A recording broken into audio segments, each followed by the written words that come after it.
یو تابعی چې ته عیسائی بادشاہ په جنگ کې ګیر کړ که ګیر یې کنو بادشاہ وي چې د دې الګ د لاسه خو موږ برباد یو بلا فوج یې زموږ برباد کړی موقع په موقع نن زموږ ته له هغې د سره داسې تېر کوو مشران ورته وایي دا مړ نه کې ولې وی دا پس چل عیسائی کوو دا خو ډېر لوی قابل دی دی به د خپل فوج کمانډر جوړو پام کوو دا مړ نه کې د نه د ده د تجربې نه به موږ فایده اخلو هغه ویل دا خبره خو ټیک ده ورته وایي داسې وکړه چې عیسائی شوی عیسائی کېږم چې زه مسلمان د مسلمان فوج جرنیل یم تا ګرفتار کړم څه چې کې وکړه خو عیسائی کېږم نه یاره ورته اخره کې خلاصه دا چې پیشکش یې ماته وکړه لور به درکړم بادشاهي به درکړم جرنیل به دې کړم دا به وکړم تابعي ورته وایي داسې نه کېږي بادشاہ پریشانه دی چې اوس مړی کم که څه چل ورسره وکړم د دې بادشاح لور ډېره ښکلې او خوبصورته بابا ولې پریشانه وایي دغه مسلمان مې نیولی دی ما وجه خو ټول وزیران وي ما وجه ډېر قابل دی تجربې نه به موږ فایده واخلو زه مسلمان هم نه مسلمانېږي بابا دا خو په 15 منټو کې درته مسلمان دا عیسائی کړم ما ته پرېږده اوس یې در عیسائی کړو بچې تی څنګه عیسائی کې ما له چل دی دې خمانېدار یو کمرې ته دننه کړ او دا جینۍ ورله او ځان یې ورته ښه ډولې داسې ځان خشتن او هم خشته ډولې یې کړ او روټۍ وله یې وړله دا صحابي دا تابعي ورته بره هم نه ګوري بره څلوېښت خره دې دې جینۍ پې محنت وکړ څلوېښت خره دې کله اوبه وړه کله میوه وړه کله یو شی کله یو مطالبه کله ځان خشته کوه څه چې دا هلک به زه په خپل جال کې راولم هلک بره ورته نه دي کړ څلوېښت ورځې پس هغه جینۍ ورته وایي انسان یې که درنده حیوان یې زه خو چې په لاره ځم دنیا ماله تباه شو ته راوځي زما خو د بادشاهانو بچي چې دي نو ما پسې لیوني شو زما په عشق پسې تا ته مې ځان څونه ډولې کړو زه پسې راځم تا کې ته انسان یې که څه شی او ته انسان یم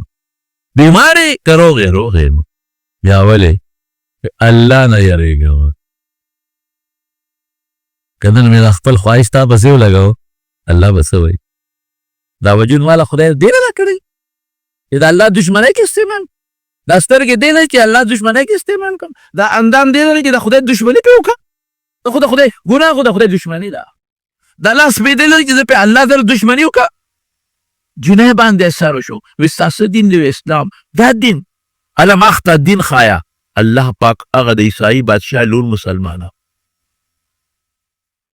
اوس زه دې وباسم په یو طریقه دې وباسم غږ به نه کې خو په یو شرط چې زه به ستا سره په څنګه واده کوم بس چې ته مسلمانه شوې او زه ووتم د اسلام په طریقه خپله واده خپل ژوند به تېر کړو دا خواهش به په نیکۍ بدل کړو دا خپل خواهش به په ګناه کې نه د الله په خوشحالۍ کې استعمال کړو ګوره رسول الله مبارک فرمایي دی خو وایي لا یزني الزاني حین یزني وهو مؤمن کم وخت کې چې زناکار زنا کوي که د سترګو کوي که د ژبې کوي که د اندام کوي دا د اسلام صادر کې نه دی اسلام صادر نه بهر دی دا اسلام صادر نه بهر دی دغه انسان چې جایزه نکاح وکړي د یو ښځې سره بیا رسول الله مبارک څه وایي وایي چې کوم هلک نوړی روټۍ راواخېسته او ښځې له یې په خوله کې کېښود الله په دې هم دې خاوند له اجر او ثواب ورکوي جایزه طریقه استعمال که ناجایزه ولې استعمال څه طریقه جوړه کړه هغه تابعي د جیل نه وایسته هغه جنۍ عمر سره لاړه جنۍ مسلمانه وه هغه تابعي سره خدای د ټول عمر په نکاح کې ور واچوه موږ نن خواهش خدای کړی دی خفه کېږي ما نو حضرت عمر فاروق رضی الله تعالی عنه له څادرونه رالل هغه تقسیمون په صحابو کې هغه ام کلثوم چې د حضرت عمر په نکاح کې ده هغه ام کلثوم ماشومه ده وی عمره امیر المؤمنین نوې دا سترګې مې در نه ایستې وی زه بابا ته دې ووایه څادر مې خوښ دی چې کور ته راله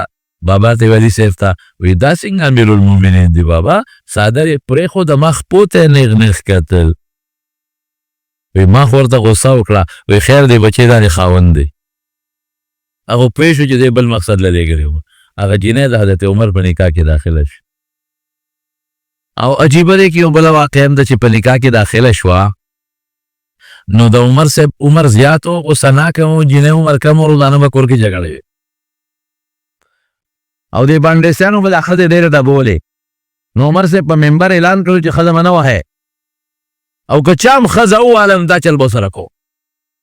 نو بندیسیان وال ټکول ختم شو. نو چې وال ټکول نه کې خو غم دا دی چې بیا خو ښځې سره به ژوند څنګه تېری یې ته باسې هغه بشیر جانه وال ټکول پکې نشته ګورې ښه ته خو مړاسې سودن ته شین دی پوه شوې په خبره جنت کې به خدای درکوي دا او جنت کې وال ټکول هم نشته نه نو هغه وال ټکول خو ښه خبره نه ده مولانا بیجګر صاحب د خدای پاک وبخښي هغه تر سکونې خبرې کولې وي دوه کسانو دوستان یو بل سره لګیو ګپ شپ یې لګو نو یو وایي ما نه خواړو ښځه یارېږي نه بل وایي زه خو چې کور ته ننوځم بس رپېږي وایي دا څه چل دی وایي دا کمال د ښځې نه دی دا زما دی وایي څنګه وایي د واده په لومبۍ شپه مې پیشو کوټه کې ګیره کړې وه وایي چې څنګه ورننوتمه کوتک مې راواخیسته او پیشو مې واله نه کله مې ورته یو ځای وکړله پیشو توپونه جوړ کړل یو خوا کله بل خوا اخره کې مې لار وکړه پیشو تښتېده بس ښځه حقه یارېدلې ده سړی خو سناک دی بس چې زه کور ته ننوځم سر یې ښکته کړي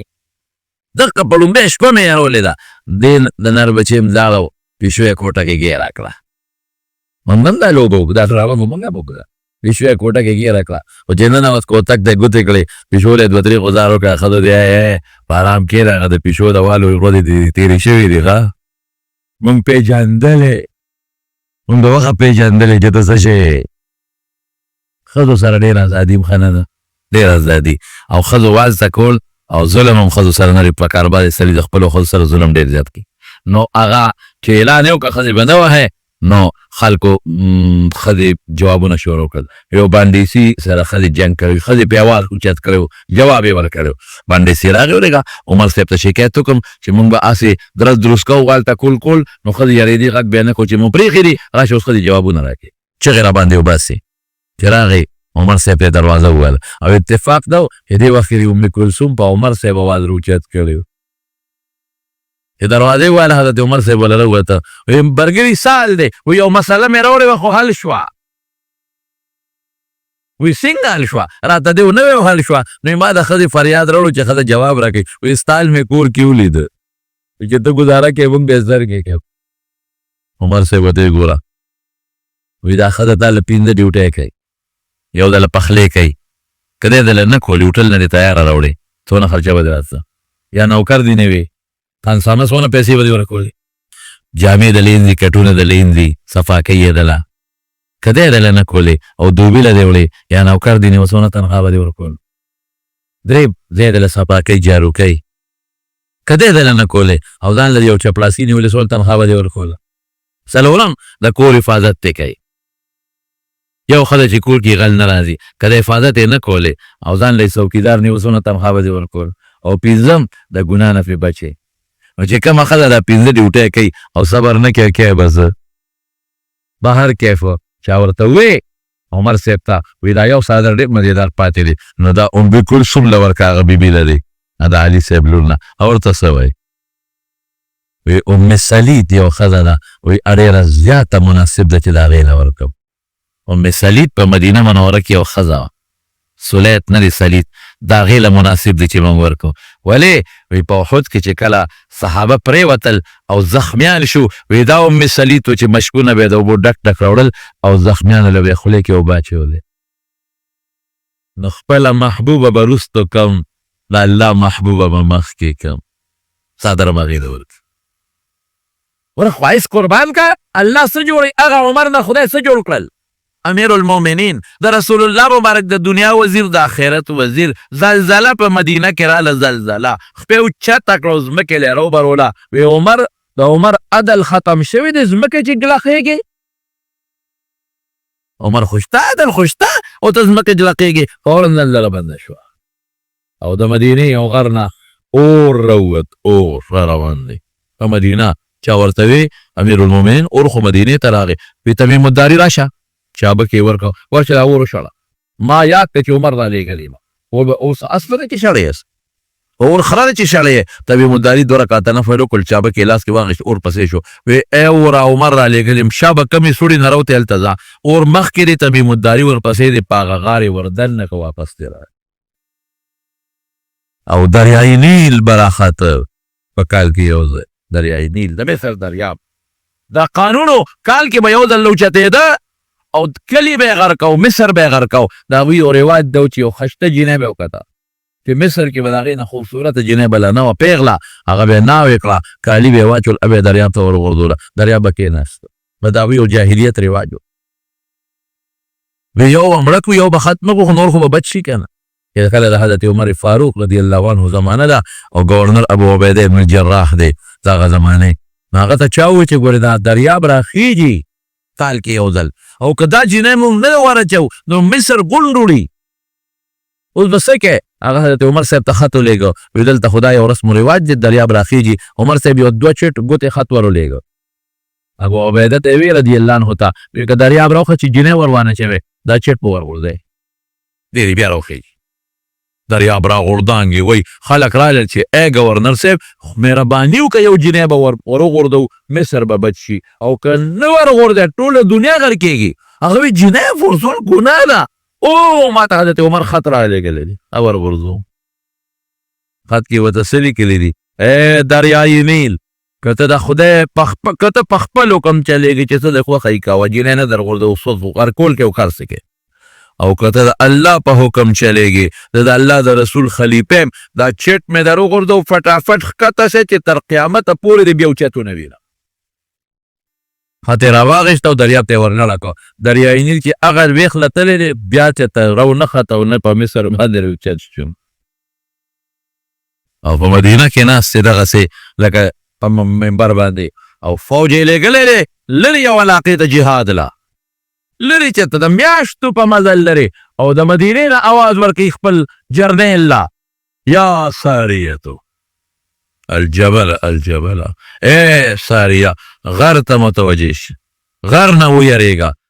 جومات کې خلک وی عمر جو دماغ په کار پرېښودو کمزوري دی بوډا دی. ساریه خو د میاشتې په مزل لرې دی دې ځای نه اوازونه ورکوي چا وی نه څه چل پکې شته.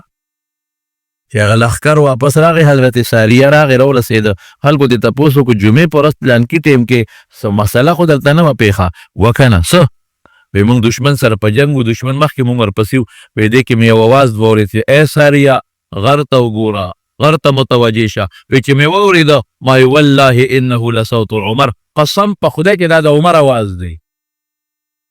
چې مې غر ته وکتل دشمن شاته راپسې نور را روان دی هغې ته متوجه شو شکست مو ورکړه. که د عمر اواز نه وی اورېدلی هغه لښکر خو مونږ خیال نه و په غر مونږ به یې برباد کړو. ناست په مدینه کې دی د میاشتې په مزل لرې لښکر ویني اواز وررسوي هغه ته رسېږي.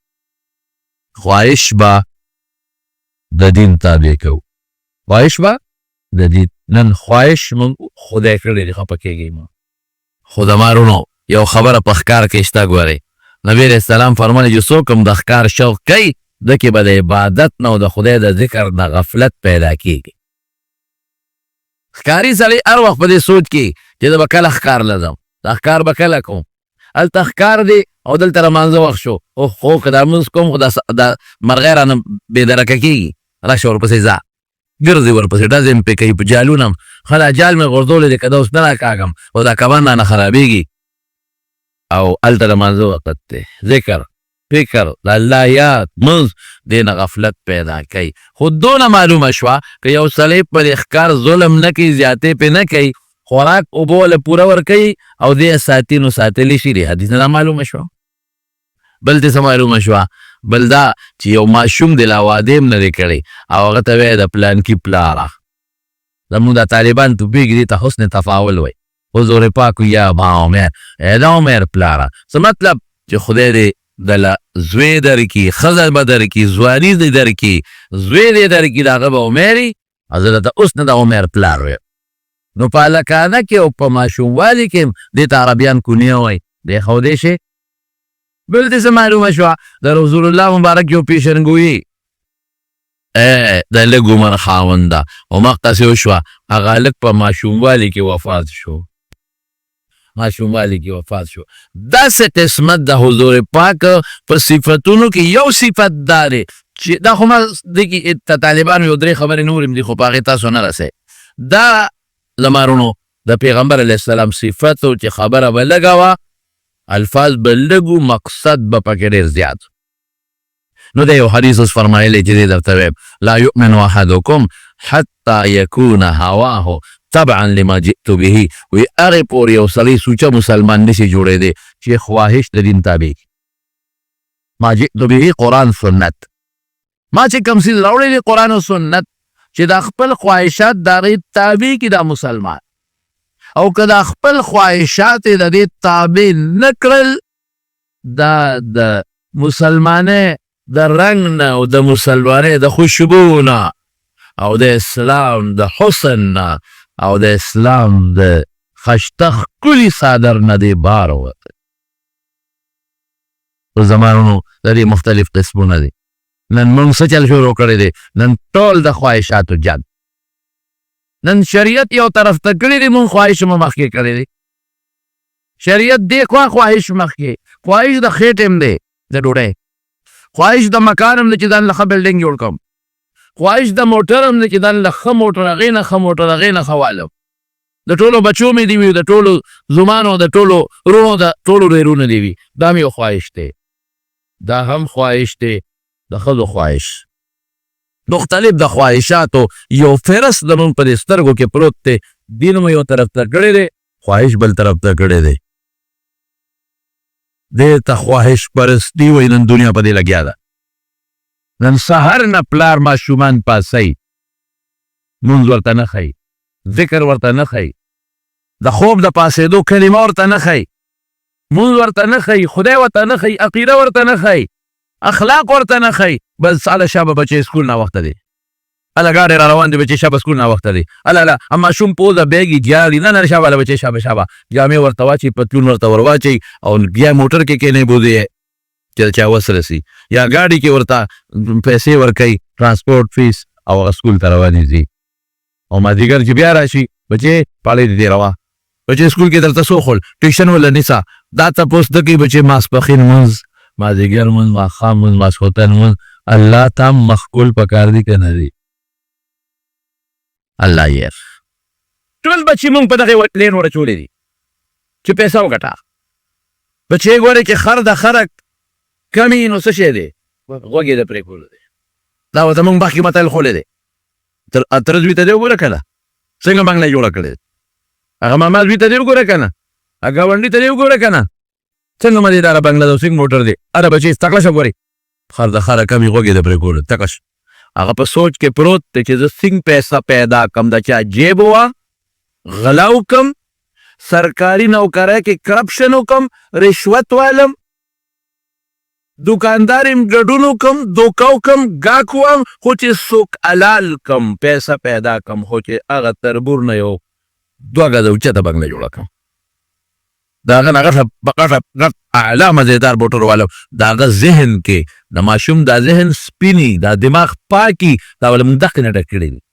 د دقه سوچ کې روان پیسه پیدا کوم په دې سوچونو فکرونو کې پروت دی داز پلان کې مړ شو جنازه لاړه بنګله پاتې شو خواهش پرستي شروع ده سیستم نشته فیسبوک دی او د ښځو تصویرونه دي موبایل دی او د جنکو تصویرونه دي موبایل دی او فلمونه دي موبایل دی او الله خفه کول دي الله موبایل دی او د خدای سره مقابله ده موبایل دی او د رب سره مقابله ده موبایل دی په دې سترګو چې مال الله راکړي دي په هغې د الله سره مقابله ده په دغه غوږونو چې مال الله راکړي زه الله سره دشمني کوم په موبایل فیسبوک دی او موبایل دی نن خو د ټولو نه لوی شی دا دی افرأیت من اتخذ الهه هوا اوهو الله وایي څه وایي وایي د خلکو خواهش خدای کړی دی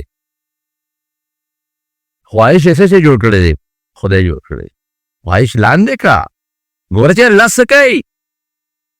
لاندې کا خواهش پیغمبر مخکې کا خواهش لاندې کا او ما جئت به قرآن مخکې کا ته ګوره که ته د ډوډۍ نه مړ شوې راشه ما په دې مخ لالوی تو کا که تا عزت خدای در نه که راشه ما په دې مخ لالوی تو کا دا خو مونږ ته ښکاره دي ښکاره مثال به درکم حضرت عمر فاروق رضی الله تعالی عنه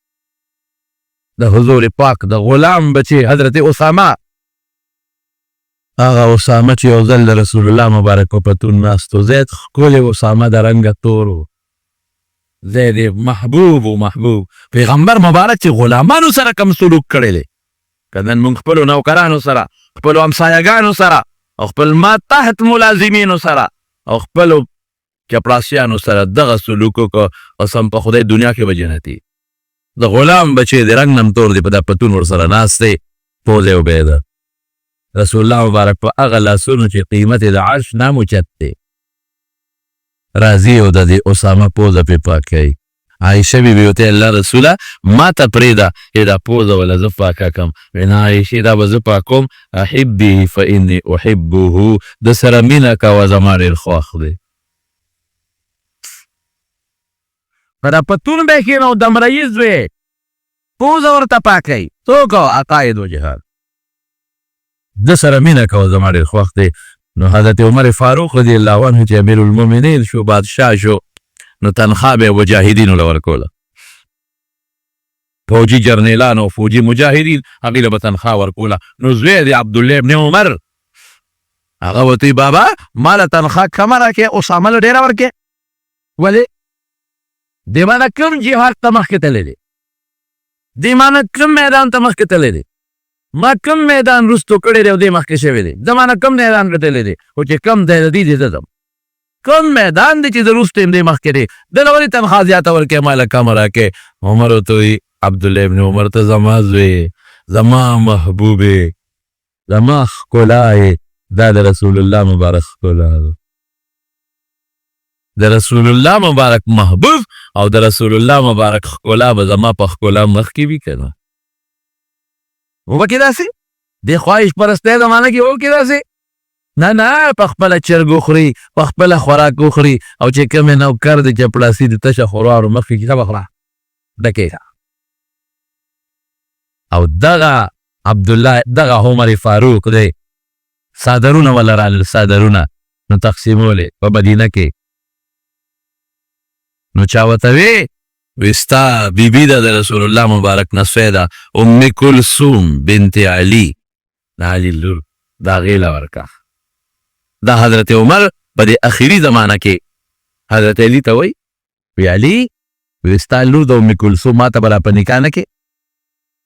عمر مې زیات دی دا کشره ده خو یو ارمان مې دې پړه کې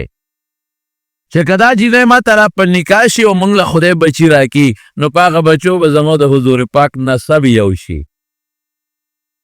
خلک وایي دا د عمر بچی دی او دا د رسول الله مبارک د بیبي فاطمې هم نسی دی د حضور پاک هم بچی دی هغه ماشوم به نجیب الطرفین بشي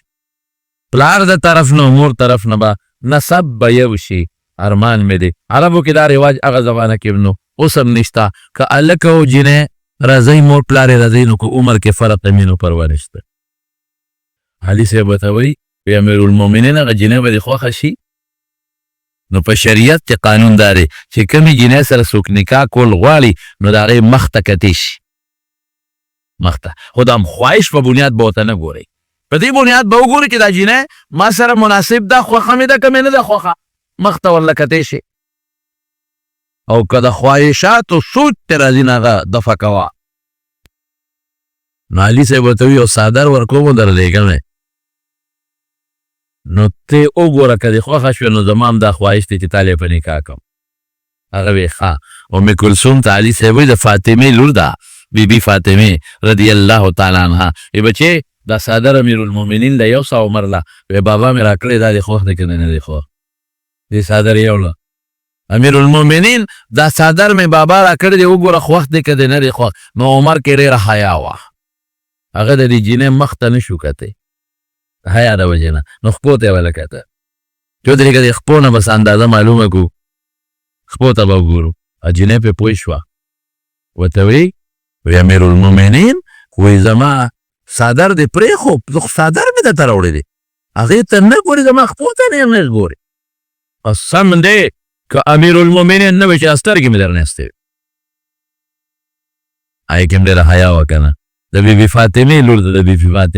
فاطمه کې څومره حیا وه یو ځل حضور پاک سره ناست سره میاشت ختلې ده رسول الله مبارک ورته فاطمې میاشت ختلې ده دې ونه کتل سر یې ښکته فاطمې تا ته وایم میاشت ختلې ده دې بیا سر ښکته بچې میاشت وی بابا د الله رسوله زه خو د درېیمې دویمې څلورمې میاشت ته نه ګورم ولې بچې وی دې وخت کې سړي ورته ګوري زما د سړو نظر پرې میاشت یو ځای کېږي راشه د څوارلسمې سلې مسلمانانو ته، راشه د ټقارو کېړو ته، راشه بربنډو خپو ته، راشه بربنډ ګریوان ته، راشه بربنډ سر ته، لیچو ته. هغه جینکې نن فخر کوي، نن په بورقا زمونږ لوړه خویندې شرمېږي، نن په حیا زمونږ لوړه خویندې شرمېږي. او دې کې زما او د سړو نظر دی وخت کې سړي ورته ګوري که نه، د دوی مې د نظر یو ځای کې شریعت کې هېڅ منع نشته، سړی هم دیوال ته ګوري، ښځه هم ګوري، هېڅ ممانعت نشته. لیکن دا د هغې حیا و چې پیغمبر مبارک ورته وي وګوره نو بیا ګناه خو نشته، لیکن دا د هغې حیا وه. او چې کله مړه کېده که نه،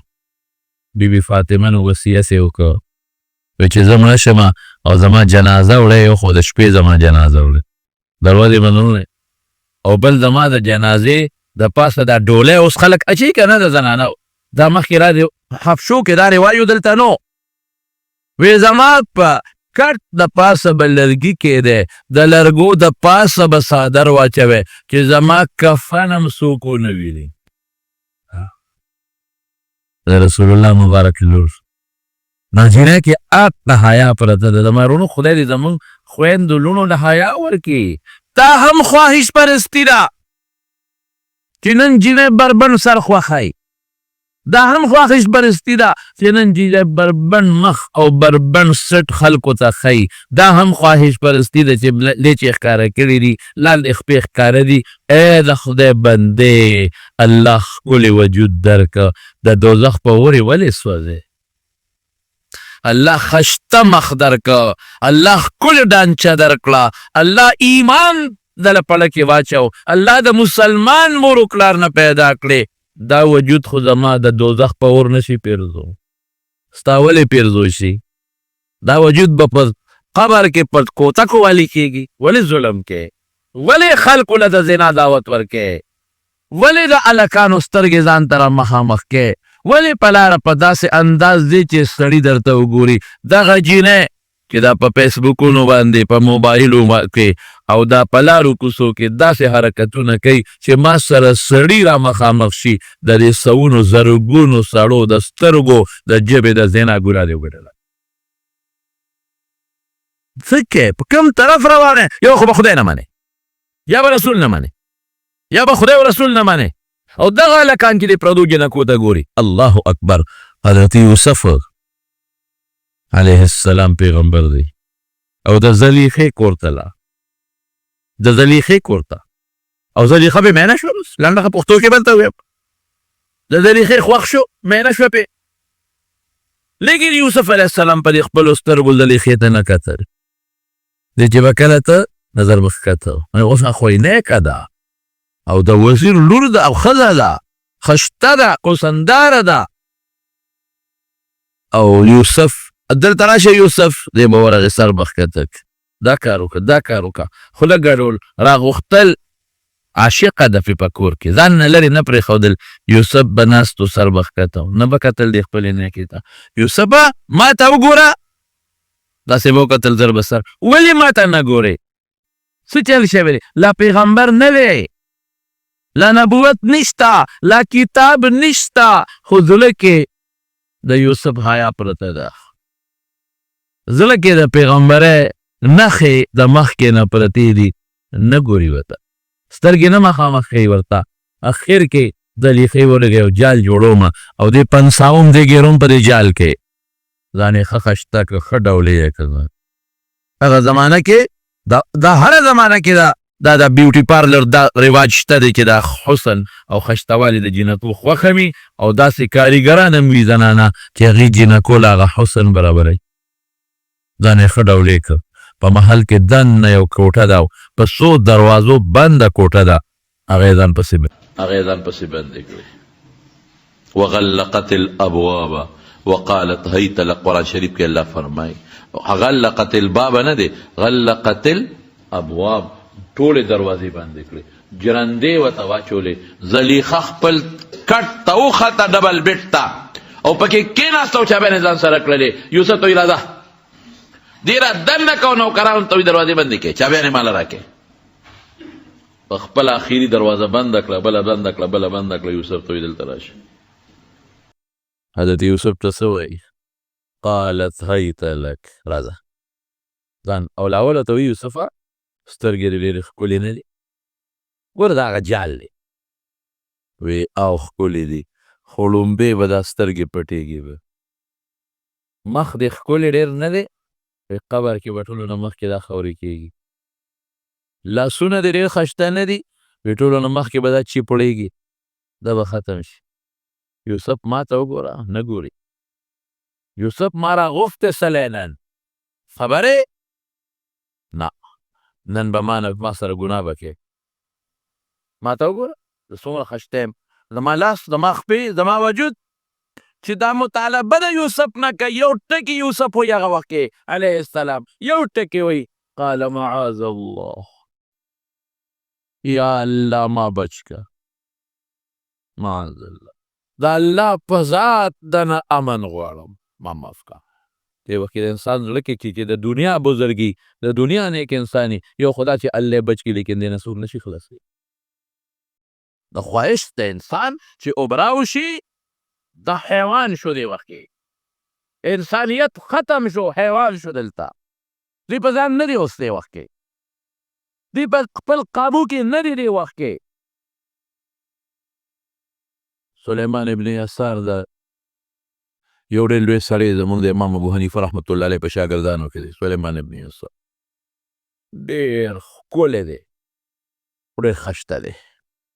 زموږ د حدیثو په کتابونو کې هم ذکر راځي. یو جینۍ ده چې هغه په دې علاقه کې د هغې نه ښکلې او ښایسته جینۍ بله نشته. او سلیمان ابن یسار یو ځای کې دې جینۍ سره ګیر شو، بس مجبور شو. یو ځای کې ناست و، دا جینۍ پرې راغله، جینۍ ورته مخکې نه جال تیار کړی و، ځان یې ورته ښایسته کړی دی. او چې څنګه راننوت سلیمان ابن یسار نه یې مطالبه د ګناه وکړه. سلیمان ابن یسار دقه ټکې وایي، هی ما ته وګوره، وایي څنګه ښایسته یم، څنګه ښکلی یم، نن به ما سره زما حاجت پوره کوې او ستا خواهش به زه پوره کوم. نه نه، دا چېرته کېږي، دا نه کېږي. او ما پسې خو خلک منتونه کوي، ما له خلک د دنیا پیسې راکوي، ما له خلک د دنیا دولتونه راکوي، تا نه زه خپله مطالبه کوم. او ته هم دقه ټکې وایي معاذ الله، د خدای په نوم ما بچ که، الله د نوم سره امن غواړم، لوی الله به مې تا نه بچ کوي. دا ټکې دا ډېر مضبوط ټکی دی. داسې وخت کې ته الله ته آواز وکړه، په داسې وخت کې ته خپل خواهش قربان که، او په داسې وخت کې ته رب العالمین ته رجوع وکړه. ته ګوره خدای غیرتي بادشاه دی چې ته وایي دا ګناه مه کوه چې دې بچ کوي او که دې نه بچ کوي. یوسف علیه السلام ورته وایي قال معاذ الله انه ربي احسن مثواي انه لا يفلح الظالمون. دو معنی علما کوي، دا خو زما د مالک سره خیانت دی جي، ستا مالک زه غلام یم، په کور کې دېره کړی یم، نو زه به ستا د مالک سره خیانت کوم؟ تا ته لاس اچول خو د خپل مالک سره او د خپل سردار سره خیانت دی. خو بله معنا وه، داسې تعبیري معنا ده. قال انه ربي احسن مثواي، هغه ذات چې دا ښکلی شکل یې راکړی، هغه ذات چې ستا کور ته یې راوستیم، د کوی نه یې راویستم او د بادشاه کور ته یې راوستم،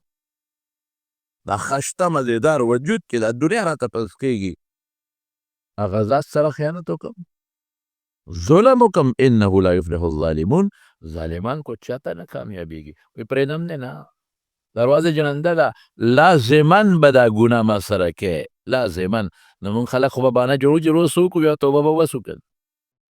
لیکن حضرت یوسف علیه السلام څه کوي؟ خپل وس کوي. ته وس کوه، باقي مدد د الله دی. خپل وس کوي، دروازې ته روان شو. چې دروازه کولو کې چېرته ځې؟ چابیانې ما سره دي،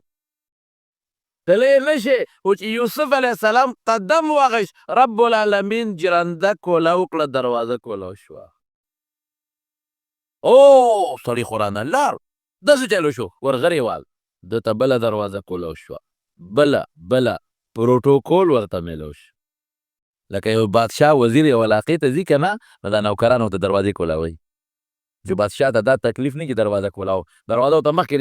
یو افسر خپل دفتر ته ځي، هغه چپړاسي راشي هغه دروازه ورته کولاو کي. رب العالمین په یو لوی پروتوکول کې وویسته، یو دروازه کولاو بله بله بله بله بله او دې غرواله کې داسې چلو شو د کلک د لمن نه ونیوه. یوسف علیه السلام په هغې کې زور ولګوله منشلېده او چې یوسف علیه السلام بار ووت زلیخا هم ورپسې بار ووتله. بار عزیز مصر زلیخې خاوند ولاړ دی، دنیا خلک راغلي، دنیا خلک څوک چا سره دسخطی کوي او څوک سپارش دی او بادشاه وزیرانو ته خلک راغونډېږي، ښځې هم دي او سړي هم دي او دقسې په بد حال یوسف علیه السلام مخکې دی او زلیخا ورپسې ده. بس عزیز مصر سره وزیران مشیران دا څه وشو، په شرمونه وشرمېدم، حیا لاړه زما ښځه په دې ډک مجلس کې دنیا ته رسوا شوه، د هلک نه لمن راکاږي، دا څه وشو. نو اخو ډېره هوښیاره وه که نه، دا لوی خلک هوښیارانه مي او ورته وایي ما جزاء من اراد باهلک سوءا الا ان یسجن او عذاب علیم. یوسف لاس را واچو، ایزه مې په هغه ولګاو، ما ته یې لاس را ټولې دي یوسف چې زه ورپسې شم وتښتېد رانه، ما دې ځان خلاص کړ چې نه نیوه مې وتښتېد، لمن نه مې لمنه یې وشلېدله، داسې را چولې دی. او بیا خاوند ته څه وایي، اوس به دې پته ولګي چې ستا عزت باندې څوک لاس اوچت کړي، ما ته لاس واچوي، ته به ورسره څه کوې، یا به جیل کې چې یا به مضبوط عذاب ورکوې. زموږ دا مفسرین لیکي وي دا جیل یې مخکې کړ، الا ان یسجن او عذاب علیم، جیل یې ورمخکې کړ، په عذاب یې نه شو پیرزو، جیل کې واچوه. ښه یوسفه زما آیات ریتلي وو، زما کور کې اوسېږي، زما نوکرې زما ښځې ته دې لاس اچولی دی. او ورته څه وایي، قال هي راودتني عن نفسي. بادشاه سلامت دې لاس را چولی دی، ما نه یې مطالبه وکړه، دروازې بندې کړې وې، زه ترې خلاص شم، اوس دا چېته مني عقل ښه دروازه چې بنده شوه رالې څنګه. او هلته چې څومره خلک دی ټول وایي نه چې دا بادشاه سلامت، او داسې موقع کې خلک بیا د بادشاه مست هم کوي، بادشاه سلامت بیبي پاکه ده، ښه بیبي پاکه ده روانې ده. دا کوم ځای کې دي چې دروازه کولاویږي او دې ته رامنډوي، دروازه بنده شي بیا دې را تښتېدی شي. الله پاک ګوره مدد کوي. یو مدد یې دا وکړه چې ګناه نه یې بچ کړ، دویم مدد یې څه وکړه، دروازې ورته کولاو کړې،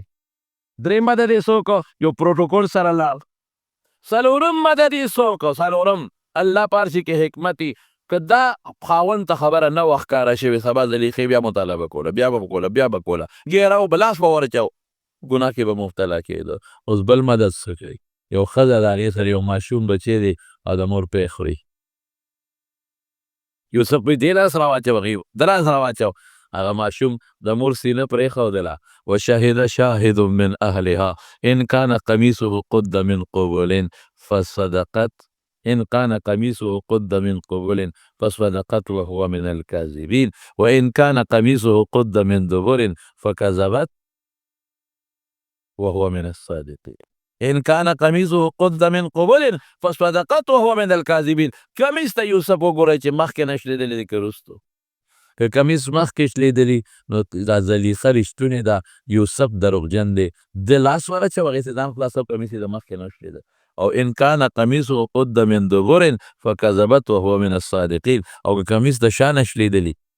نو دې ته تښتېده او دې رانیوه، نو دا دروغجنه ده، هغه رښتونی دی. نو که دا خبره بل چا کړې وې نو خلکو به رد کړې وه، خو ماشوم وکړه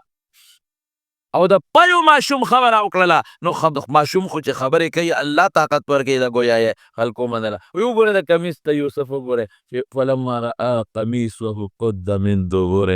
قال انه من کیدکن ان کیدکن عظیم. چې کمیس یې وکت لاندې شاته نه شلېدلی، الله مدد وکړه که نه کوای. اوس عزیز مصر پوه شو، زلیخه زیړه شوه، رنګ یې زیړ شو، او عزیز مصر پوه شو. نو ورته څه وایي عزیز مصر زلیخې ته، هغه ورته وایي ورته وایي انه من کیدکن یوسف اعرض عن هذا. یوسفه بس په دې خبره کار نه کېده،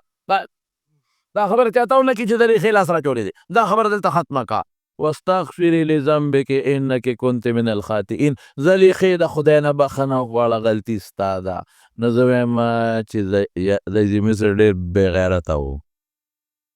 دله و دله، بې غیرته و. دغه وخت کې بخښنه وغواړه، ښه مضبوط د کټ بازو د زلیخې د اوږې ښځې ته وایي بخښنه وغواړه، خدای نه بخښنه وغواړه، راګېره که واخه مضبوطه لږه وکړه، د پښتو معامله خو وکړه. ولیدې دا ماشوم ګویم وکړه واستغفري لذنبک، بخښنه وغواړه د خدای نه، انک کنت من الخاطئین. دا ښځه کمزورې سړی هم بې خوند دی، کمزورې شی بېکار و، شی کمزورې بېکار و، بېکار. الله دې مسلمان وساتي، د داسې بې حیا نه رب العالمین مسلمان وساتي. انک کنت من الخاطئین ګناه ستا ده. ماشوم په ذریعه الله صفا خو خیر ځلې بیا د څه چل وکړو، بیا جیل ته یې ولېږه. خبره خوره شوه بس جیل ته یې ولېږه. فلبث فی السجن بضع سنین، جیل کې پات. او الله بیا خو قصه اوږده راټوله قصه درته نه کوم، خو الله تعالی جیل لېږلو کې حکمت ته و چې الله بیا بادشاهي وله ورکړه، الله بادشاه کړه. خبره مې دې پورې کوله، خواهش به قربانۍ الله به مدد کوي، خواهش به قربان کې الله به مدد کوي. په دې هندوستان کې یو سړی تېر شوی، هغه ته به خلکو مشکي بابا وي. د هغه د وجود نه به داسې خوشبو تله لکه د مشکو. که یې تپوس وکړو وایي دا تا ته ولې دا خو مشکي بابا وایي؟ تا نه خو دا ته خوشبویي کوم ځای نه پیدا کړې؟ ته نه خو داسې خوشبو دی چې بادشاهانو نه زیاته خوشبو درنه روانه ده. وایي دا ریشې پیتې مې خرڅولې، دا لارو کې د پنتو غاښونه دا چې ریشې پیتې چې وې دا مې خرڅولې. یو ښځه ولاړه وه او هغې سره نوکره وه، نو نوکره راله وایي چې دې دروازې ته را دننه شه، زما نیکه درنه سودا کوي. نو اکثر دوی په غریبانان دروازې ته دننه شي، بعضې زنانه کول کې دارېدنې چې ور دننه شومه دروازې ته، بس هغه ښځې فورا دروازه جلنده کړه او وایي زه ډېر زیات ښایسته وم، چې هلک وم ډېر زیات ښایسته وم، ډېر ښکلې وم. چې دروازه جلنده کړه وایي ما ته وایي چې ما سره به اوس دا ګناه کوې. وایي ما ورته وایي چې زه ګناه کوم؟ ولې څه چل دی؟ ګناه ولې وکړم؟ الله ولې خفه کړم، رب خفه کړم؟ وایي پرېږدم دی چېرته، ګناه به خامخا کوې، او که ګناه نه کوې جنګ در سره کوم په تا چاړه دې وم او چغې وم چې ما پسې لاس را واچو، شرموم دی. مشکي بابا وایي چې ځواني مې وه، اوس خدای پاک اوس ګوره د خواهش قربانول دې ته وایي. ما وایي چې ښه نو ما اودس ماتې راغلی، ټیک ده چې به نه پرېږدې دا ګناه را باندې کې وکړه، خو اودس ماتې ډېر راغلی دی. نو وایي هغه ټیک ده خیر دی، اودس مات کړه، لامبې هم لامبه، خو نن پرېښودل نشته، دا ګناه به راسره کوې، په دې لاره تېرېږي زه دې وینم زما خوښ یې. وایي چې غسلخانې ته ننوتمه، لوی اودس ماتې مې وکړه، لوی اودس ماتې مې را واخېست، په د لاسونو په دا مخ مې ومږه. دې ته خواهش قربانول وایي. لا یؤمن احدکم حتی یکون هواه طبعا لما جئت به. رسول الله مبارک دقه وایي خواهش به د دین تابع کې، د اسلام به تابع کې، مذهب به د خواهش نه تابع کې، اسلام به د خواهش نه تابع کې. ځان مې هر څه ومږلو چې راووتم چې دې ښځې وکتل وایي دا څه شی دی؟ ښه خدای دې پېښ وباسه، ټول میدان دې ولړه، ځان دې په غلو هله دروازه کولاوه ښه چې زیر دی کې اوس دا څه مصیبت دی؟ دروازې راته کوژده وکړه، لاړم واک غسلخانې ته ننوتم، هلته مې ولامبل، جامې مې لرې کړې او مې لامبل. چې مې ولامبل او ځان نه مې هغه ګندګي لرې کړه، حقه چې مې د وجود نه د مشکو خوشبو روانه ده اوسه پورې ده. ما نن څه چل کړی خواهش پسې روان یې. مشکي بابا ته جوړ شو، مشکي بابا. لا حول ولا قوة الا بالله. دا هغه دم دی چې مسلمان له هر وخت په کار راځي، او د مسلمان هر مشکل خدای په دې دم ختمی. ډېر خلک پریشانه یاره جي ما ته خو لویه پریشاني ده، دې سره څوکم، د هغې دپاره دا دم دی. ډېر خلک وایي بچي مې نشته، څوکم، دی دم دی. ډېر خلک وایي مال مې نشته، برکت پکې نشته، دی دم دی. ډېر خلک وایي قرضدار یم، زما قرضه به خلاصه شي، لا حول ولا قوة الا بالله، دی دم دی. ډېر خلک وایي بې نیکۍ ته مې توجه نشته او شیطان په مخه کړی، لا حول ولا قوة الا بالله، دم دی. ډېر خلک وایي بې کس یم، بې څوک یم، اس یار و مددگار مې نشته، خلک را باندې ظلمونه کوي، لا حول ولا قوة الا بالله، دم دی. قسم دې د دې نه مضبوط او بهترین دم بل نشته، خو که سړی د دې د وینا په وخت کې له خیال وساتي او په الله مضبوط عقیده وساتي. دا زه نه ویم، حضور پاک فرمایي. د دواړو جهانو سردار فرمایي په بیهقي شریف کې حدیث دی، او حضرت ابو هريره رضی الله عنه دا نبی علیہ السلام نے نقل کی. حضرت ابو هريره فرمائی کہ حضور پاک کو فرمائے قال رسول الله صلی اللہ علیہ وسلم لا حول ولا قوة الا بالله دواء من 99 داء.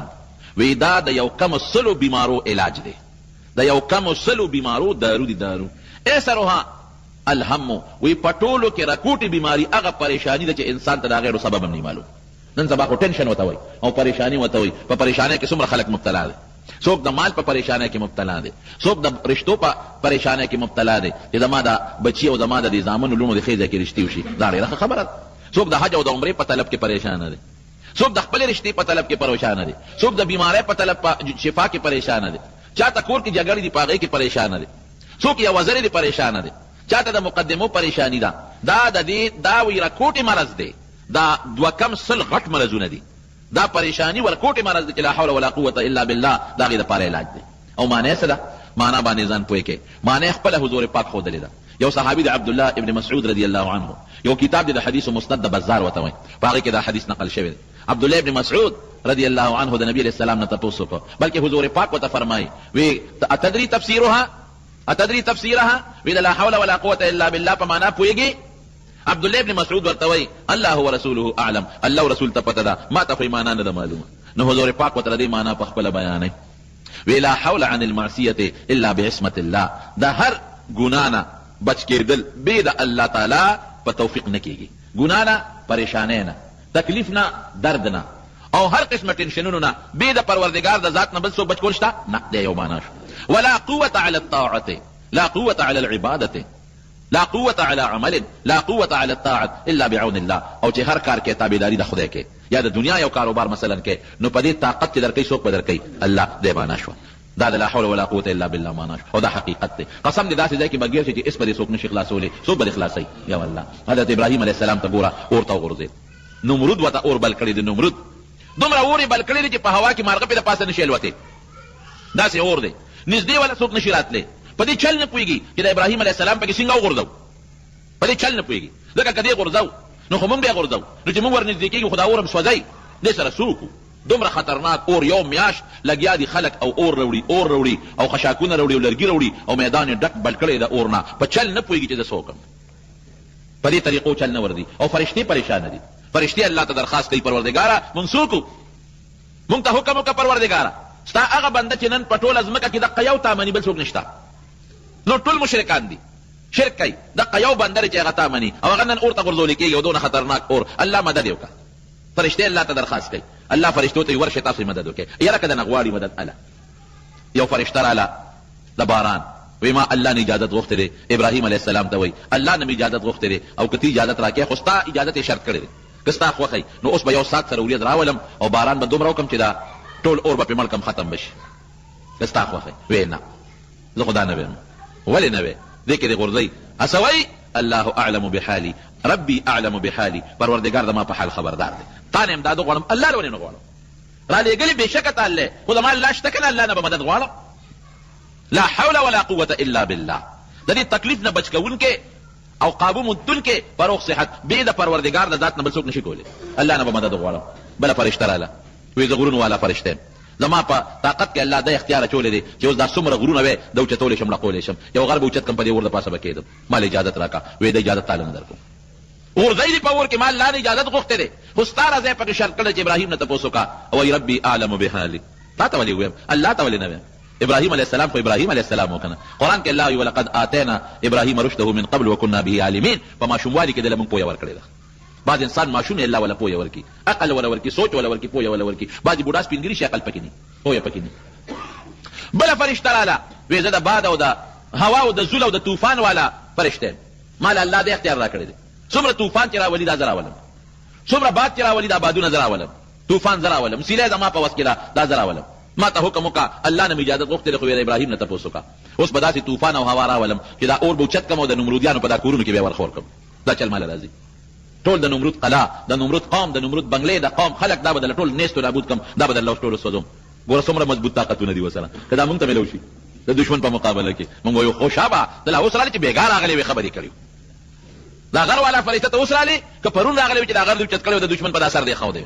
دا ته خو لږ لیټ شو کنه پرون پکار وه مونږ به فورا دا جمله استعمال کړې وه حضرت ابراهیم علیه السلام مکه ټکې وایي ربي اعلم بحالي زما رب زما په حال خبردار دی دغه عقیده په دې جوړه وه چې لا حول ولا قوة الا بالله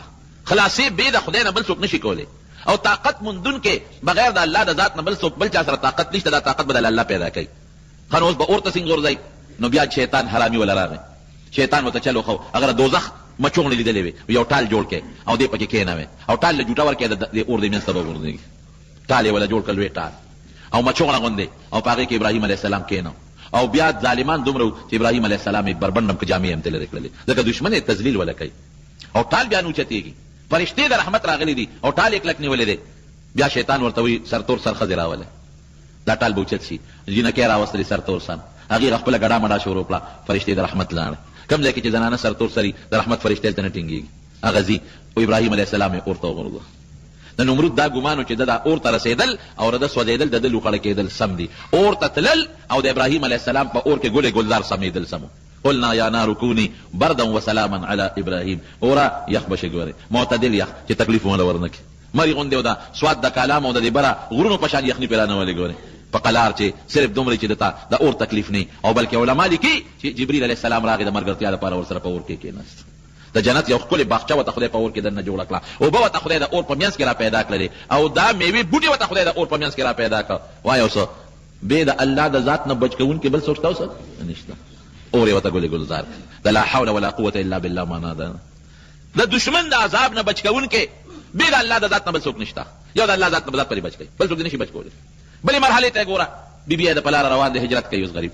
بیبي ساره ورسره ده د تره لور یې هم دا د پې نکام تړلې د بیبي هم ده او ښایسته خوبصورته ده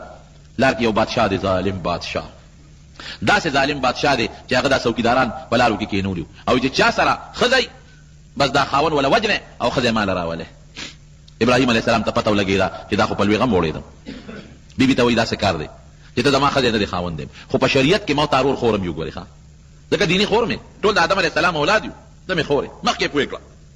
نو که تا نه دا بادشاه تپوس وکړي یا د بادشاه کارندګان دا ورته مو چې دا سړی مې خاوند دی وی ورور مې دی ولې ټول مسلمانان وروڼه خویندې دي او که ما نه یې تپوس وکړه نو زه به ورته یم چې دا مې خور ده ولې که دا ښکاره شي چې دی زه خاوند یم او دا مې ښځه ده نو بیا ګورې ما درنه وجني او که دا ورته پته ولګي چې نه زه د ورور یم ته مې خور یې نو زه به د مرګه خو بچ شم که نه اخلي خدای سم رانه اخلي خو زه به د مرګه بچ ډېره ښه هغې راله دا بیبي یې بوتله هغه ظالم بادشاه بدعمله بادشاه له چې بویه تله دروازه یې ورپسې بنده کړه چې دروازه یې بنده کړه او هغه نیت ته دې وکړه چې دې ته لاس ور واچوي بخاري شریف کې حدیث دی ګورې څه داسې ناشولته خبره نه ده د حضور پاک مبارک خبره ده چې لاس یې سینګ دې له وروړه بس پرېوته بادشاه په ځمکه خپې اوچته کړه او الاوړې پرېوته او د فالج په منده فالج نه راځي دقسې د لاس خپو باندې فالج وه چغې کړې دي بیبي ته تا ما ته خیره وکړه او ما ته دوا وکړه بس پرېږدم دی نو دا مسلمان کې رحم زیاتي بیا او بیا د پیغمبر بیبي کې خو رحم زیاتي نو دوی ورته وکړه نو بیا ټیک شو چې ټیک شو یاره دا جوړ معلومېږي دا چې اتفاقا څه بیماري راغلې وه بیا کوشش کوي چې لاس ور اچوي بیا همغه چل پې وشو بیا وایي بس ما نه غلطي وشوه دې الله معاف کړه بیا به نه کوم وایي ښه معاف مې کړې بیا ټیک شو چې ټیک شو بیا سوچ بدل شو شیطان خو سړي پسې نښتي بیا لاس ور اچاو بیا همغسې پرېوته یاره وایي بس دا مې درېیم ځل دی بیا به درته لاس نه اچوم اوس مې معاف کړه وایي بیا مې معاف کړې هغه نوکرانو ته وایي راشئ دا بیبي بوځئ بس او یو خدمتګار یې موله ورکړه د بیبي هاجرې په شکل کې دا بیبي هاجرې دی وله ورکړه بعضې علما وایي د بادشاه لور وه لور یې ورته وبخله او څو بیبي وه د بادشاه ابراهیم علیه السلام له بیبي ساره راله خو بیا هم په زړه کې کشمکش سوچ و چې که زه ډېر هم د خپل خاوند ته ووایم چې ما له د بادشاه ګوتې نه دي را رسېدلې خو بیا هم زما د خاوند په زړه کې خامخا هغه دغه به پکې وي شک به پکې وي په ما به خامخا زما د وجې به غږ نه کوي لیکن خامخا له به پریشان چې زما د ښځې ته سړی په دې خفه کېږي که نه چې ښځې له بل څوک ګوتې یوسي چې څنګه راله نو خاوند ته وایي ابراهیم علیه السلام ته وی ابراهیم وی الله دا هغه ظالم سکیم ناکام ما له ګوتې هم نه دي راوړې ابراهیم علیه السلام ورته څه وایي او جړلې بیبي سارې جاړه ما ته الله ټول منظر ښولی دی ناست دلته هم هر څه لکه د شیشې ما لیدل هغه سره چې درې ځله څه شوي دي او تا معاف کړی دی هر څه ما لیدلي زه مطمئن یم چې تا له د هغه ګوتې نه دي را رسېدلې دې تکلیف نه بچ کوونکي دا څوک اوسه الله بل څوک نه د ابراهیم علیه السلام د بیبي په دغه وخت کې په کار راتلونکي دا څوک دی الله قسم دی ګورې چې څه قسمه تکلیف درته رسېږي مخلوق پرېږده الله ته سوال کوه مخلوق پرېږده الله ته زاري کوه اعتماد بروسه په الله کوه هر ځای به در رسېږي دا نشته چې الله به د یو ځای مدد کوي او بل ځای به نه کوي د کوټې ګوټ کې به مدد کوي دریاب په ویښ کې د حضرت یونس علیه السلام سره مدد کړی دی هر ځای به مدد کوي کړی دی که نه دی کړی کب په ګېډه کې د حضرت یونس علیه السلام سره مدد کړی دی ګنې لوی دریاب یونس علیه السلام کشته ودرېدله او دې یو مریی دی پکې وي د مولانا تښتېدلی دی او دریاب ته یې غورځو چې ویې غورځو اوس به عقل بچ کېدل شته عقل باندې دا کوم ځای بچ کېږي یو کب خدای جوړ کړ شا به ځان به وررسی چې دې د نه اوبو ته ونه رسېږي کب په تیزی راغی او چې څنګه یونس علیه السلام د کشتۍ نه وغورځېد کب خولې ته نیغ وردن نه کړ او یې شخوند به هم پرې نه وی نیغ به یې تېری نیغ د کب ګېډې له ورسېد عقل څه وایي ډاکټري څه وایي طب څه وایي ساینس څه وایي دا ټول دلته ناکام دي هغې وایي نه سوال نه پیدا کېږي د کب په ګېډه کې به جمدي سنګ پاتې شي دا کوم ځای کېدی شي د کب ګېډې ته لاړ او بیا کب ته الله حکم کوي چې دریاب کې به چکر ورکړی د دریاب د ټول څومره دریاب کې د هغې ټول سیل په د یونس علیه السلام کو هم جیل کې پروت دی جیل زغلي کوټه کې پروت دی کوټه زغلي او د کب دا ګېډه ولا خدای لکه د شیشې په شان کړه چې څومره د دریاب حیوانات دي چې دا ټول دی ویني د دریاب ګوټونه ګوټونه ویني او په هغې کې څه وایي لا اله الا انت سبحانك اني كنت من الظالمين د دې مطلب او د لا حول ولا قوه تقریبا یو شی نه لا اله الا انت سبحانك خدایا یو ته ګوري بل څوک نشته بچ کوونکی به ستا د ذات نه بل څوک نشته الله د هر رحم نه پاک غلطي د ما د پروردګار داسې اواز به کو چې د عرش فرشته د دې اوه اسمانونو د پاسه د اوه اسمانونو نه ګیر چاپېره عرش دی عرش دا یو اسمان د بل نه دومره لرې دی لکه ځمکې نه چې د اسمان څومره لرې دی بیا دویم د هغې نه دومره لرې دی بیا درېیم څلورم پنځم شپږم اووم بیا د الله عرش د هغې نه دومره لرې دی لکه یو اسمان او بل اسمان کې چې څونه فاصله ده او بیا د الله د عرش د پاسه کرسي ده د عرش فرشتې الله ته درخواست کوي الذین یحملون العرش عرش یې نیولی دی یا الله یو داسې د زارع اواز مونږ اورو دا مونږ چاته نه دی اورېدلی قرآن شریف کې الله فرمایي الیه یصعد الکلم الطیب والعمل الصالح یرفعه چې دلته څوک نیکې خبرې کوي دا ټول الله ته رسېږي دا به نه وي چې الله ته نه خبرېږي لکه د هغې مثال خو نن سبا د موبایل په شکل کې تا ته معلوم دی که نه موبایل آزاد کې دوه کسان درې کسان په کوټه کې خبرې کوي ټول هلته اورېدی شي اورېدی شي که نه شي اورېدی بیا نن سبا خو هغه بل شی هم راووت که نه څه ورته وایي انټرنېټ کې هلته کې په لندن کې 10 کسان ناست دي کیمرا ورته مخامخ ته او دلته کې تا کمپیوټر کولاو کړی دی هغه ټول درته ښکاري د هغې خبرې مه اورې اوس هغه شی ختم شو چې دا به څنګه یو دا به څنګه ته چې دلته څومره نیکي کوې په هغه سکنډ نه پروردګار خبر دی ستا ټوله نیکي رب العالمین ته رسېږي هر څه نه خبر نو هغه فرشتې وایي چې الله داسې اواز نن دلته را روان دی چې ډېر زیات غلې غوندې دی ډېر رو اواز دی او ډېر د زارۍ اواز دی او ډېر د عاجزۍ اواز دی الله دا اواز د کوم ځای نه راځي وایي دا مې یو بنده یونس نیولی دی الله څه چل دی ورسره دریاب ته مې رسولی دی او اوس دې وخت کې کب د دریاب اوومې ځمکې باندې پروت دی اوومې ځمکې ته رسېدلی دی او د هغې سره خېټه جنګېدلې ده او د یونس سر د په هغه کب په ګېډه کې دننه د هغه کب په اینه د پاسه ماته په سجده پروت دی دا چغې راته وایي ځمکې ته کې په هغه توره خټه د پاسه دې وخت کې کب پروت دی الله خو د هر څه نه خبردار او د په جګر د پاسه سر لګولې د کب د هغه اینې د پاسه او فریاد کوي لا اله الا انت سبحانك اني كنت من الظالمين یا الله ته خو خلاص که پروردګار ده خو یې بچ که دا د دین مسله مو وری د نیکانو خلکو مرسته فرشتې هم کوي دلته کې چې کم نیک سړی وي په هغه تکلیف تېرېږي فرشتې الله ته درخواست کوي خدای ته ورسره رحم وکړه فرشتې الله ته درخواست کوي کوم ظالم چې ظلم کوي فرشتې ته الله ته درخواست کوي خدای ته هلاک کړه دې حالاتونه الله فرشتې خبروي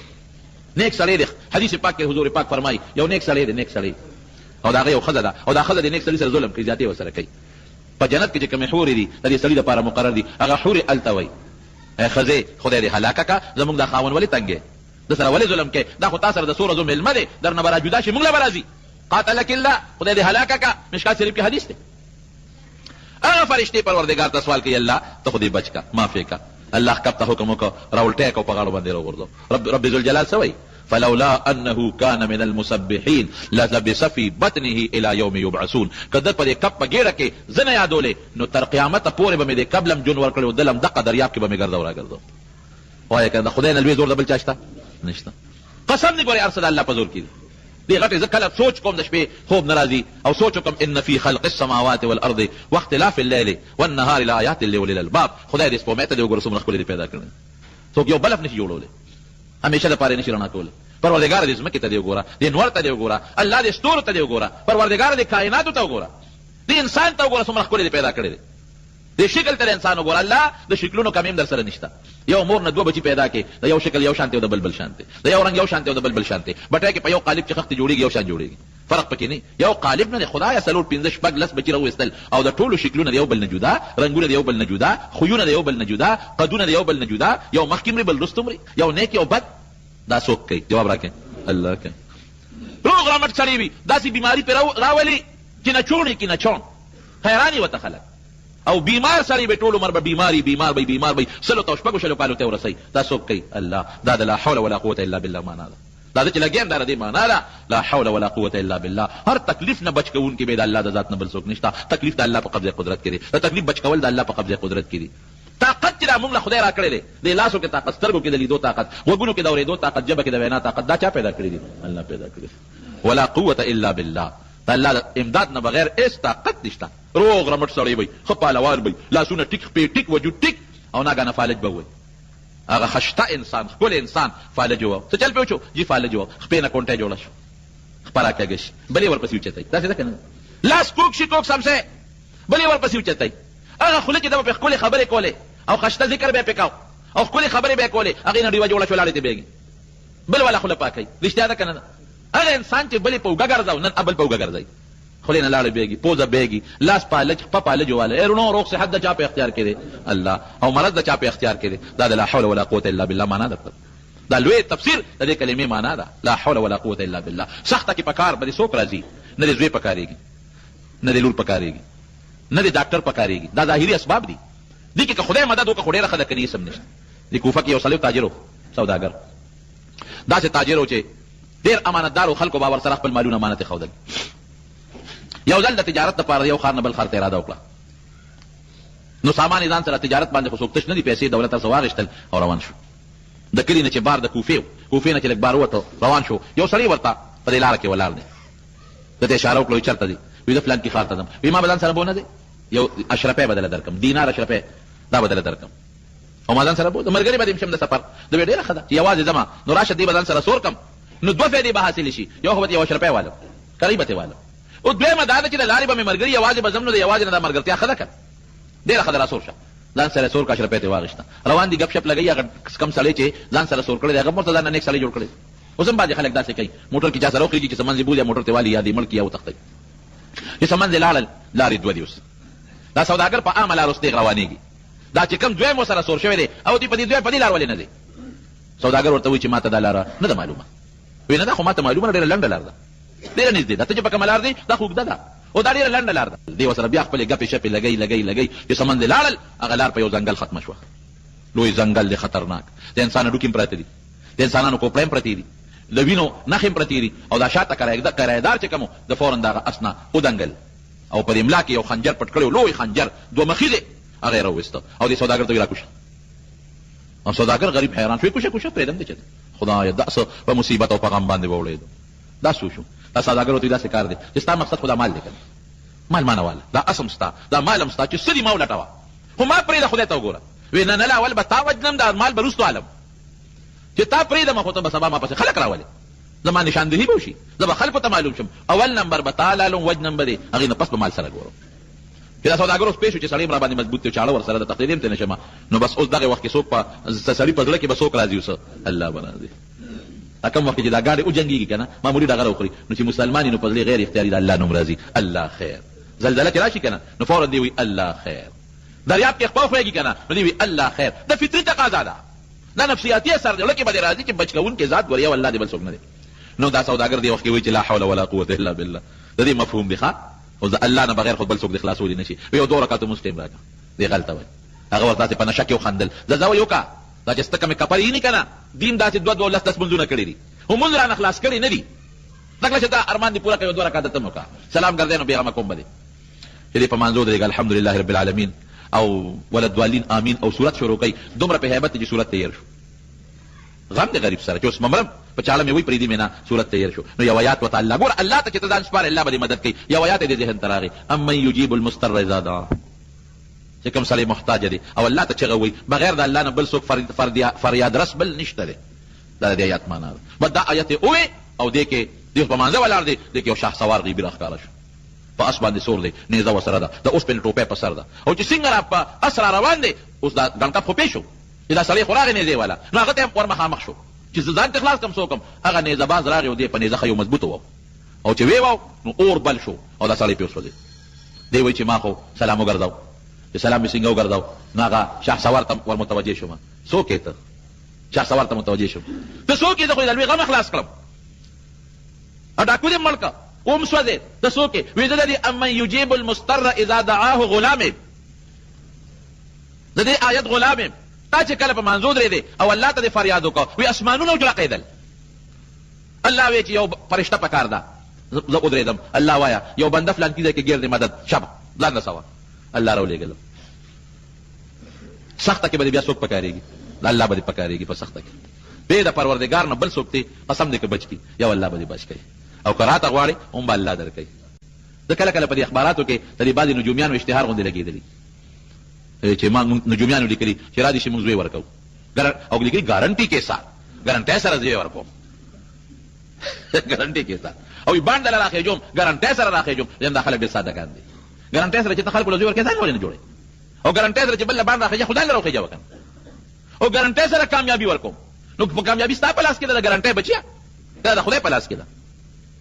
دا زمونږ قمقل خلک دي، بس خلک هم ورپسې روان شي. یو ځل پېښور کې روان وم، یو سړی دا مرغو والا ني، دا اوس ختم شوي، پخوا به دا ډېر ناست و دې بالي سال سره مرغو والا ناست دی، اوس ورسره لفافې پرتې دي. زه روان وم چې دا مریض تپوس ته، او بې اختیاره زما دې پنسۍ ته یې ګوتې کړې، ما ایله کار یې به پرېوتم، خو خدای ته بچ کړم.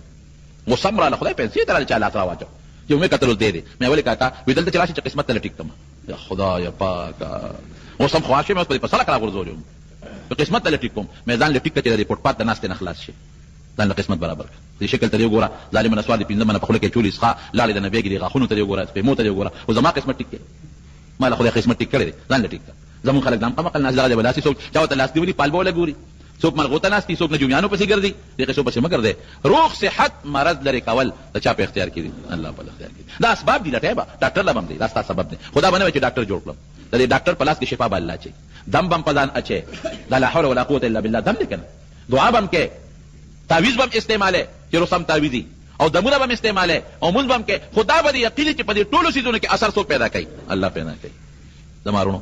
دا به زمونږ ایماني او دا به زمونږ عقیده وي چې دا څومره طاقتونه دي، که روغ صحت دی، که مال دی، که دولت دی، که ښکلی شکل دی، که ایمان دی، که بچي دي، که عزت دی، دا ټول الله سره دي. دا به زمونږ یقین وي چې که بیماري ده، که تکلیف دی، که مقدمه لر کول دي، که د رنځور رنځ ښه کېدل دي، دا به بغیر د الله نه بل څوک نه ښه کوي، دا به الله ښه کوي. دا به زمونږ یقین وي چې شیطان نه بچ کوونکی دا صرف د الله ذات دی، د نفس او د خواهشاتو نه بچ کوونکی دا صرف د الله ذات دی. او که دا مونږ کوم عبادت کوو، دا ټول د الله په توفیق دی. زه به صرف اراده کوم، د ګناه اراده به نه کوم، د نیکۍ اراده به کوم. زه به اسباب لټوم، خو دا به مې یقیني چې دا کمال د اسبابو نه دی، په دې اسبابو کې طاقت پروردګار اچوي، دا به مې یقیني. دا د لا حول ولا قوة الا بالله معنا شوه. نو رسول الله مبارک فرمایي اصحابي ته، وی د جنت د الا ادلک علی کنز من کنوز الجنه، وی د جنت د خزانون یو خشته خزانه نه درکو؟ ابو موسی اشعري وتی فقلت بلا ولنا یا رسول الله، راکه کنه، ولا حول ولا قوة الا بالله. او دا بل حدیث چې ما ته وی د مسند د بزار، دا حضرت عبد الله بن مسعود دی. عبد الله بن مسعود رضی الله عنه فرمایي چې ما ته په خپل حضور پاک کو فرمایل چې لا حول ولا قوة الا بالله چې دی دا دواء من 99 داء، د یو کم سلو مرضونو علاج دی. ایسرها الهم، او په دې یو کم سلو مرضونو کې راکوټي بیماری هم دی. هم څه ته وایي؟ مې راته وختي معنا وکړه. هم ټینشن چې ورته موږ وایو، پریشاني چې ورته وایو، غم ورته موږ وایو، هغه تکلیف چې د غیرو سبب نه معلوم. درونو دا بهترین دم دی ما درته وښوه، لا حول ولا قوة الا بالله. چې چاته څه قسمه پریشاني ده، تکلیف دی، غم دی، مصیبت دی، مقدمه ده، جنجال دی، لا حول ولا قوة الا بالله دی وایي. او چې چاته څه قسمه ضرورت دی یو څیزه، نو لا حول ولا قوة الا بالله دی وایي. دا د یو کم سلو هغه خطرناکو مرضونو علاج. زما خبره نه د رسول الله مبارک خبره ده، یو جامع شی موږ ته د دواړو جهانو سردار ښیي، او د جنت د تلو یو لویه ذریعه ده، او یو لوی سبب دی. زموږ دا بزرګان پکې یو ټکي زیاتوي ورسره چې دا د سړي 1500 کرته شواروس کې وایي، 11 کرته ته مخکې درود شریف وایي، او 11 کرته وروسته درود شریف وایي، او 1500 کرته دی وایي. په 10 کې ویل شي، په 10 کې ویل شي. خدای دې چې سړی دې په 10 کې وایي، په یو ټیم ویل شي، په دوه ټیمو کې ویل شي، په درې ټیمو ویل شي. او العلی العظیم دا د الله صفت ده، لا حول ولا قوة الا بالله العلی العظیم. دا صفت کو سره وې ډیره فائدہ بدر کی، او کدا وسره نه وې نو په حدیث کې الا بالله پورې راغلی دی، او په بل حدیث کې علی العظیم شته، دي کې نشته بلکې شته. نو که العلی العظیم سره سو کوئی لا خدا کنه وای، نو څه نقصان پکې نشته. زنانه ویل شي، نارینه ویل شي، او دا ځان له وظیفه وګرځوي. ان شاء الله عمل پکې ها، زنانو تم دا ورسوي، په خپل په عمل کوي. دا یو قلا ده، قلا 1500 کرتا، 1500 نه زیات هم کې یو سړی ویل شي، او 1500 زموږ د بزرګانو د طرف نه، د مشرانو بزرګانو طرف نه مونږ خلکو ته دا یو تلقین دی 1500 کرتو. نو په دې عمل کوي، اولاد د چانی پریشانی وي، مصیبت کې مبتلا یا سنور څنګه مونږ یا د یو مقصد د حاصلېدلو لپاره لګیا دي، دې ته دغه مقصد نه حاصلېږي، هغه لپاره دی وای دا ډیره ښه وظیفه ده، او خدای په موږ